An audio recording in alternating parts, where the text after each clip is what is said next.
지금 강사 생활한 지 한 10년, 11년 차 되고 있거든요. 그래서 첫 수업도 제가 시대인재, 지금은 이름이 바뀌긴 했는데 시대인재 서울대에 관해서 시작을 했고요. 그다음에 이제 또 이제 올해 시대인재 목동에서 이제 진명여고, 그리고 다른 학교로는 강서고, 양천고로 수업을 하게 됐습니다. 그래서 10년이 넘었는데도 항상 이제 설명회를 그렇게 많이 했는데도 설명회 하는 첫날에 오면 너무너무 떨려요. 어제도 지금 제가 다원에서 목동고 설명회를 하고 왔는데 어제도 잠을 못 잤고 오늘도 막 벌벌 떨면서 왔어요. 어머님들을 매번 뵙는데도 항상 새롭고 그래가지고 수업할 때도 한 첫 시간, 첫 타임 때는 막 떨면서 하는데 이게 언제쯤 적응이 될지는 모르겠습니다. 오늘 그리고 날씨가 엄청 추운데 오시느라 고생이 정말 많으셨습니다. 저도 아침에 울면서 막 너무 바람이 불어서 울면서 왔거든요. 거의. 네. 이제 될까요? 된다. 네. 그렇습니다. 이건 이제 넘어가고요.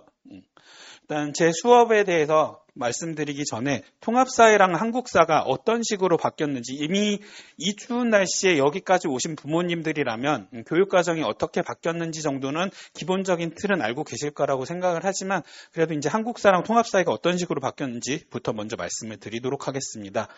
자, 수능에서 지금 이제 2학년 올라가는 친구들까지는 사회과 선택 과목이 9개, 그리고 과학과가 8개 과목입니다. 하지만 이제 지금 여러분, 어머님들 오신 분들 자녀부터는 수능에서 통합사회, 통합과학으로 바뀌었고요. 그리고 문과, 이과 할 거 없이 전 학생이 각 25문제, 50문제씩을 풀어야 되는 걸로 바뀌었습니다. 그러니까 대부분의 학생들이 이제 이과를 가면서, 물론 일부 학생들은 사탐런을 하기는 했지만 대부분의 학생들이 이과를 선택하면서 통합사회는 1학년 때 하고 치우는 과목이었는데 이제는 수능 과목으로 위상이 다시 올라갔다, 이렇게 말씀을 드리겠습니다. 그래서 개정 교육과정에 따른 리모델링, 이렇게 제가 표현을 했거든요. 그래서 교과과정 자체는 사실 통합사회에서 바뀐 게 없어요. 9단원에서 10단원으로 바뀌었다, 그리고 1단원이 2개로 나뉘었다, 이 정도 차이만 있을 뿐인데, 디테일하게 들어가 보게 되면 위에 있던 사회과의 선택 과목 9개의 내용이 통합사회로 조금씩 다 내려왔습니다. 다시 말하면 좀 디테일해지고 어려워졌다, 이렇게 말씀드릴 수가 있을 거고요. 그 다음에 교과서에서 이렇게 되어 있지만 실제 학교 내신 문제에 있어서는 변별력 때문에 좀 더 어려운 문제가 나올 것으로 예상이 되고 있습니다. 그러니까 지리 파트에서는 세계지리나 한국지리에 있는 논점들을 살짝씩 섞어주면서 학생들이 공부를 좀 심도 있게 했는지, 융합적으로 사고를 하는지, 이런 거를 체크할 것이다, 이렇게 생각을 하고 있습니다. 단원은 지금 이렇게 10단원이 되어 있고요. 원래는 지금 1단원, 2단원이, 요 1단원, 2단원이, 이거 잘 안 먹네요. 합쳐져 있었는데, 이번에 2개로 쪼개지면서 총 10단원이 됐습니다. 그래서 통합사회가 1, 2로 나뉘게 되었고요. 아마 큰 이변이 없는 한 1학기 때 통합사회 1, 2학기 때 통합사회 2를 할 것으로 예상이 되고 있습니다. 그리고 지금 옆에 적어 놓은 거는 선택 과목에서 어떻게 연계가 되는지, 이런 거를 제가 기재를 해 놓은 거고요. 자, 다음 페이지를 보시게 되면 이제 한국사에 대한 설명도 좀 드릴게요. 한국사 같은 경우에는 정말 수능 문제는 좀 지금 쉽습니다. 제 자랑이 아니고 제가 재수반도 관리를 했었거든요. 그래서 재수반이 매달 시험을 볼 때 저도 같이 시험 문제를 풀었어요. 학생들이 1번 풀기 전에 제가 20문제를 다 풀었거든요. 정말 쉬워요. 그런데 문제는 뭐냐? 조금씩 내신은 어렵게 나온다, 이렇게 말씀을 드리겠습니다. 이유가 뭔지 한번 말씀을 드릴게요. 일단 중학교 역사에 비해서 고등학교 역사는 좀 어렵게 나옵니다. 내용 자체가 좀 깊게 나오고요. 그 다음에 편제를 보게 되면 중학교 역사 1이 고려시대 때까지, 그리고 역사 2가 조선시대 때부터 한국 현대사까지 나오게 되는데요. 지금 이제 중3 학생들, 그리고 어머님들은 그 과정을 겪어보셨으니까 아시겠지만 3학년 1학기 때까지가 사실상 내신의 끝이고 3학년 2학기는 시험 한 번밖에 안 봅니다. 그러면 학교에 따라서는 조선시대, 태정, 태세 막 여기서 끝나버려요. 그러면 제가 지금 저희 딸도 중학교 2학년이고 해서 중학교 수업도 같이 하고 있는데 학생들한테 물어봐요. 자, 흥선대원군이 뭐였더라? 라고 하면 답이 그게 누군데요?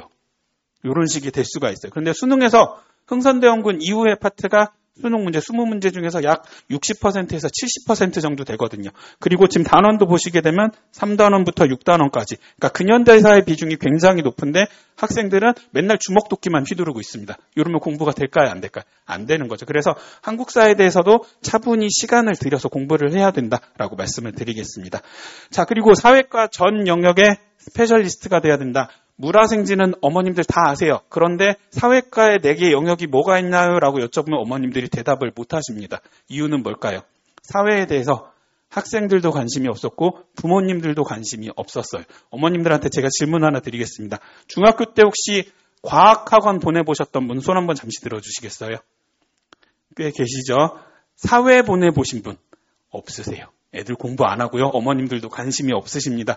그러다 보니까 싫어하는 분야에 대해서 못하다 보니까 더 안 하게 돼요. 그래서 접는 단원이 생기게 됩니다. 이러면 큰일 나게 돼요. 그래서 10단원에 골고루 걸쳐져 있는 일반 사회, 지리, 윤리, 그리고 역사, 과정 모두를 잘 해야 된다. 이렇게 말씀을 드리겠습니다. 특히 이제 학생들이 취약하게 생각하는, 어렵게 생각하는 파트를 제가 통합사회 전체에서 꼽아보자면 경제 파트, 이거는 좀 기본적으로 굉장히 어려운 내용이 나옵니다. 그 다음에 여학생들은 괜찮아요. 남학생들이 특히 어려워하는 게 좀 단순함기가 많이 들어가는 요 윤리 파트, 사상가 나오는 거 좀 어려워하고요. 여학생들은 반면에 남학생들에 비해서 어려워하는 게 무엇이냐? 세계지도. 지도 문제를 상당히 어려워해요. 그게 어디에 붙어 있는데요. 태평양이랑 대서양 구분 못하는 경우가 많습니다. 다시 한번 말씀드리지만 중학교 때 배웠습니다. 기억을 못해요. 그래서 이런 거에 대해서도 좀 대비를 해야 될 것 같습니다. 요 앞에서 말씀드렸던 건데 공부를 진짜 안 합니다. 그래서 지금 말씀드렸던 기후 같은 경우에는 언제 배웠냐? 중학교 입학하자마자 배웠습니다. 중학교 사회 1의 첫 번째 파트가 바로 지리 파트인데 제가 수업 시간에 얘기를 해요. 세로선은 경선이고 가로선은 세경에 가히 배웠니 안 배웠니? 몰라요.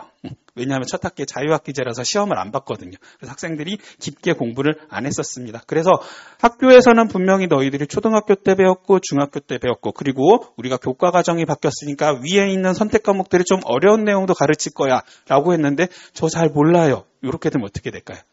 크게 한 방 맞을 수가 있는 거죠. 그래서 이 개정통합사회 같은 경우에는 물론 사회과에 대해서 혼자서 할 수 있을 거다라고 생각하는 부모님들도 계시겠지만 준비를 철저히 해야 되고요. 그냥 하는 게 아니고 잘 해야 됩니다. 자, 그리고 중요성을 한번 보시게 되면요. 오늘 저 말고도 많은 선생님들이 설명에 나오시잖아요. 제가 학점 제일 많이 담당하고 있습니다. 국영수 같은 경우에는 학기당 4학점씩이죠. 과학 같은 경우에는 4학점인데 과탐실까지 해서 5학점이 들어갑니다. 저는 6에서 7이에요. 제가 제일 많이 담당하거든요. 그런데 어머님들이 이 큰 과목들을 생각을 안 하세요. 나중에 평점 계산할 때 보면 이거 2개 빵꾸 나면 수학 하나 빵꾸 난 것보다도 오히려 더 큰 데미지가 올 수 있습니다. 그래서 이것도 참고를 해주셨으면 좋겠고요. 자, 이제 사회과의 중요성 같은 경우에는 앞에서도 말씀드렸지만 재사용 이렇게 말씀을 드리겠습니다. 그래서 이제 수능 과목이 됐기 때문에 일단 내신 자체는 굉장히 중요하다는 건 방금 전에 학점수로 말씀을 드렸고요.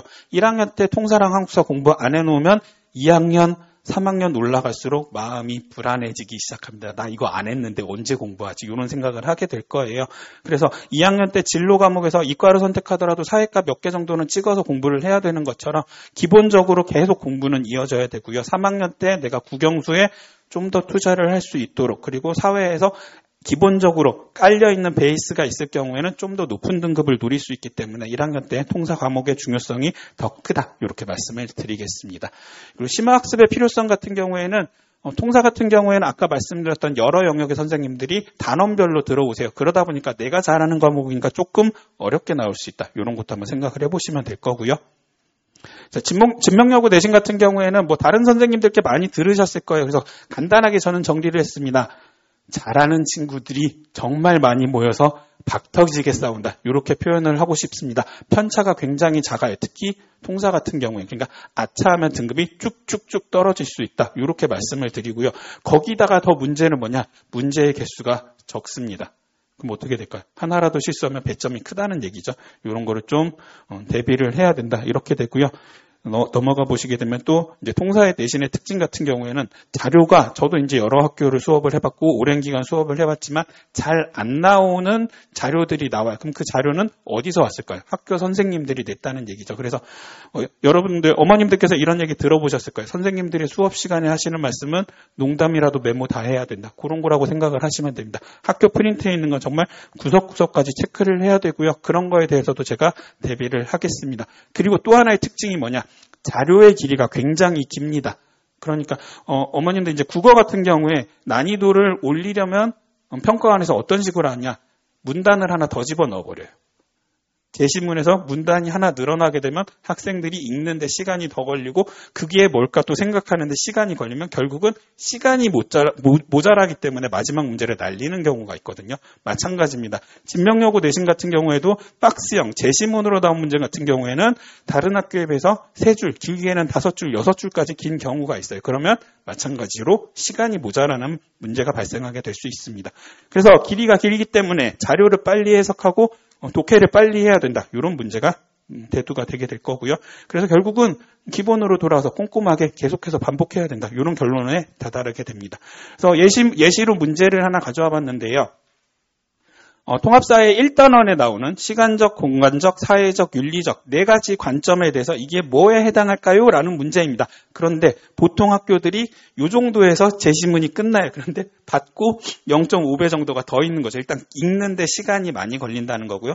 그러면 다 읽어야 되는가? 많이 숙달된 친구들은 여기서 키워드를 이미 찝어냈습니다. 그러면 다 안 읽더라도 중간에 답으로 바로 갈 수가 있는 거죠. 이런 거에 대한 훈련도 제가 뒤에 좀 이따 말씀을 드리겠지만 학생들에게 평소에 이런 걸 어떻게 공부해야 되는지에 대해서도 다 지도하도록 하겠습니다. 그래서 말씀드린 것처럼 길이가 긴 편이다. 그리고 최근에 좀 이슈가 되고 있는 문제에 대해서도 시의성 있게 선생님들이 출제를 하고 계신다. 이렇게 말씀을 드리겠습니다. 한국사 같은 경우에는 어떻게 되냐? 문제가 이제 반대로 갑니다. 통사는 문제가 적어서 문제였는데 한국사는 오히려 문제가 많아서 문제. 그러니까 시간이 모자른다. 이렇게 될 거고요. 그 다음에 사료가 요거는 뭐예요? 요거는 뭐예요? 기계적으로 나오는 것들이 있거든요. 제가 수능 문제를 풀이할 때 학생들한테 얘기를 합니다.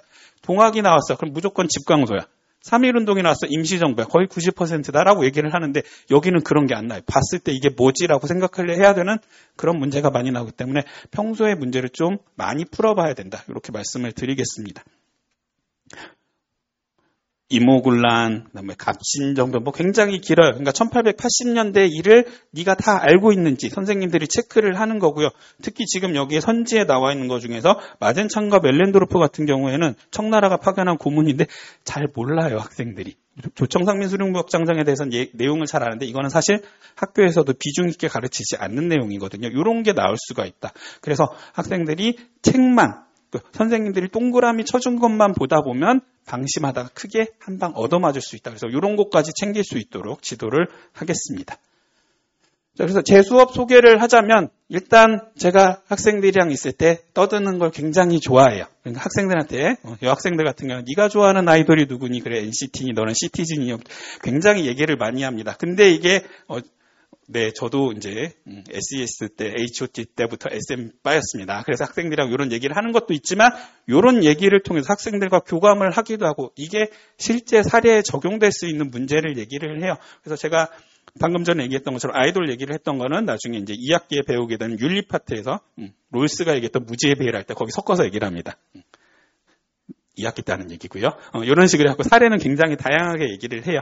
그래서 학생들이 좀 덜 지루해합니다. 아무래도 사회 같은 얘기를 수업을 하다 보면 이렇게 되는데 그런 건 없도록 제가 지도를 하고 있고요. 그 다음에 이렇게 얘기를 많이 하다 보니까 이 학생이 평소에 어떤 부분을 취약하게 생각하는지 이런 것도 얘기를 하고요. 만약에 시간이 되는 경우에는 학생들의 진로에 맞춰서 수행평가 같은 경우도 기본적인 틀은 잡아주고 있습니다. 이런 것도 제가 말씀을 드리겠고요. 학생들이 좋아하는 강의고요. 그 다음에 성적이 잘 나와요. 제가 수업을 하다 보면 아무래도 이제 좀 양치기를 많이 하다 보니까 학생들이 이 정도는 해야 되겠다. 독을 품고 하게 되거든요. 그러다 보니까 성적이 잘 나와서 부모님들도 좋아하시는 편입니다. 그리고 매시간 과제도 나가고요. 그 다음에 복습 테스트를 진행하면서 학생들이 재밌구나, 가서 놀다 와야지 이런 생각을 못하게. 왜냐하면 어머님들한테 바로바로 성적이 가니까 피드백이 가서 집에 가서 혼나지 않도록 공부할 수 있도록 이런 것도 하고 있고요. 그 다음에 클리닉 같은 경우에도 꼼꼼하게 학생들이랑 이제 1대1로 얘기를 하면서 진행을 하고 있습니다.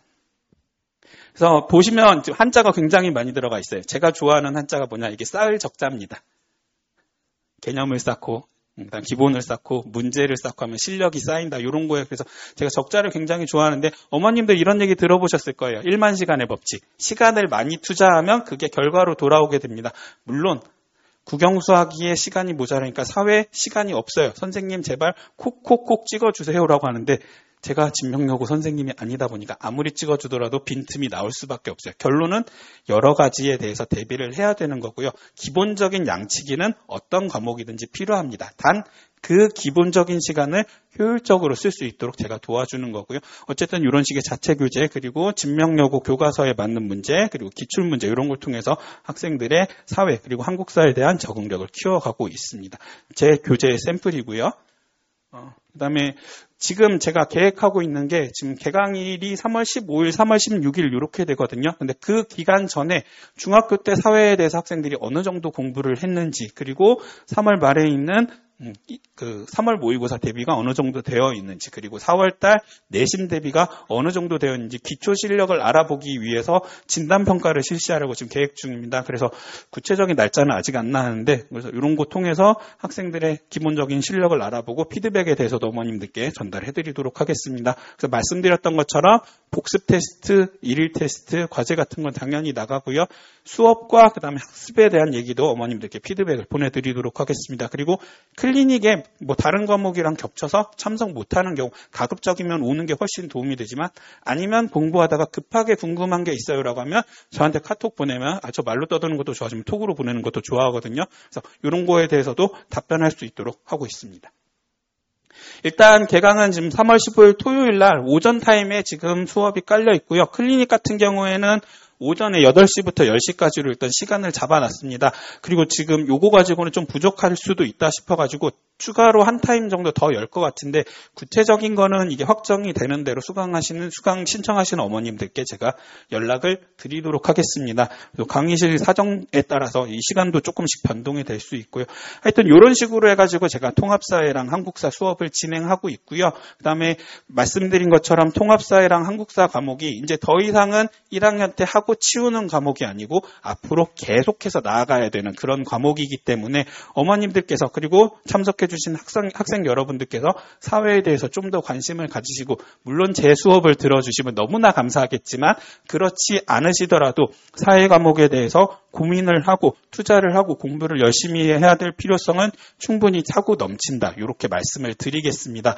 오늘 날씨 굉장히 추운데 오셔가지고 제 말씀 들어주시느라 너무 고생 많으셨고요. 앞으로도 이어지는 이제 수학 과목이랑 과학 과목 설명에도 잘 부탁드리고, 가능하면 다음에 또 뵐 수 있는 기회가 있었으면 좋겠습니다. 혹시 뭐 궁금하신 사항 있으실까요, 어머님들? 네, 이런 데서는 질문은 안 받고 빨리 사라지는 게 매너라고 배웠습니다. 하여튼 감사드립니다.